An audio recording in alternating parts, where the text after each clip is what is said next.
totoo ba na nagpadala ka ng rosas at nanligaw ka kay Vilma Santos, kay Ate V?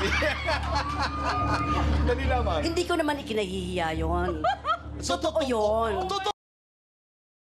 10 taon ang nakalipas nang ma-interview ni Tito Boy, Chris Aquino at Tony Gonzaga ang yumaong superstar na si Nora Honor sa isang talk show ng The Boss na kung saan tinanong ni Tito Boy ang superstar kung totoo bang nanligaw umano ang superstar at nagpadala umano ng rosas sa kaibigan nitong si Vilma Santos. Tawang-tawa naman ang naging reaksyon ni Nora nang matanong ni Tito Boy at hindi naman nagdalawang isip na aminin niya na nanligaw umano siya kay Vilma Santos. At hindi niya umano ikinahiya ang naging panliligaw niya.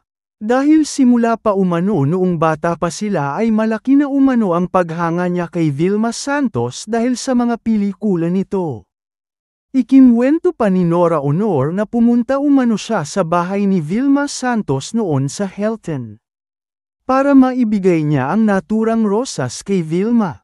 7 hanggang 4 pa umano ang paghihintay niya kay Vilma noon. Pinaakyat naman umano siya sa bahay ni Vilma ngunit wala umanong nangyari kaya umuwi na lang umano siya sa kanilang bahay.